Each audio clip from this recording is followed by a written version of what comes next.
हर हर महादेव मित्रों, आज हम चर्चा करने वाले हैं कार्तिकेय का जन्म एवं तारकासुर का वध के बारे में।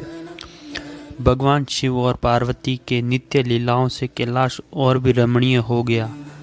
एक दिन माता पार्वती एक सरोवर के तट पर गई। सरोवर का जल अत्यंत निर्मल और स्वच्छ था। उसी समय उन्होंने देखा कि कमल पत्र में जल होकर लेकर 6 कृतिकाएं अपने घर ही जाने वाली है। भगवती उमा ने कहा, देवियों, अगर आप लोगों को कष्ट न हो तो कमल पत्र में रखा हुआ जल मैं भी पीना चाहती हूँ। कृतिकाओं ने कहा, देवी, यह जल पीने से पहले हमारी एक शर्त माननी पड़ेगी। यह शर्त है कि इस समय आपके गर्भ में जो पुत्र है वह हमारा भी पुत्र माना जाए। ऐसा ही होगा। पार्वती जी ने तत्काल वचन दे दिया। कृतिकाएं परम प्रसन्न हुई। उन्होंने कमल पत्र में रखा थोड़ा सा जल उमा देवी को भी दे दिया। भगवती पार्वती ने कृतिकाओं के साथ उस मधुर जल का पान किया। जल पीते ही उनकी दाहिनी कोख से एक परम तेजस्वी बालक उत्पन्न हुआ। उसके 6 मुख थे। उसके सुंदर हाथों में शूल, शक्ति और अंकुश सुशोभित थे। सरकंडों के वन में जन्म ग्रहण कर वह बालक दिनों दिन बढ़ने लगा।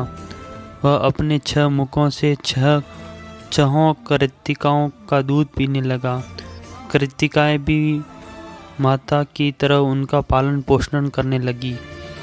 इस प्रकार कृतिकाओं द्वारा पालित होने के कारण वह बालक आगे चलकर कार्तिकेय नाम से विख्यात हुआ। देवताओं ने कार्तिकेय को नाना प्रकार के अस्त्र शस्त्र प्रदान किए और उनकी विविध प्रकार से पूजा की।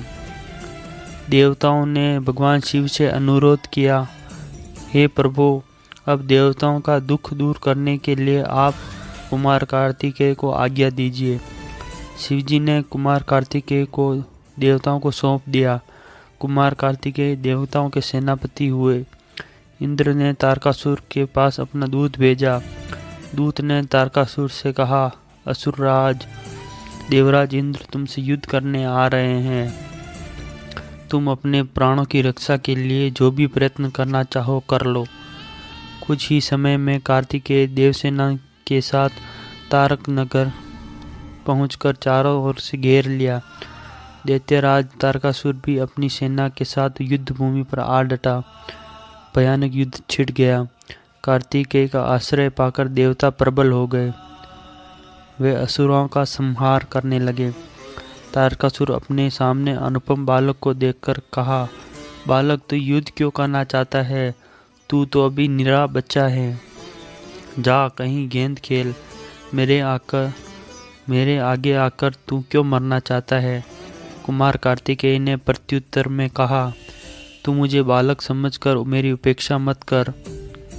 विस्तर नन्हा बच्चा भी मार डालने में समर्थ रहता है। छोटे मंत्र से भी अद्भुत शक्ति होती है। दुष्ट, तू बहुत अत्याचार कर चुका। अब निश्चय ही तू मेरे हाथों से मारा जाएगा। कार्तिकेय का कथन अभी पूरा ही नहीं हुआ था कि तारकासुर ने उनके ऊपर वज्र तुल्य बुद्धकर प्रहार किया। कार्तिकेय अपने चक्र से उसे बीच में ही नष्ट कर दिया। पार्वती नंदन के सामने असुरों के सारे अस्त्र शस्त्र निष्फल हो गए। असुरों की सेना तितर बितर हो गई। पृथ्वी पर रक्त सरिता बहने लगी।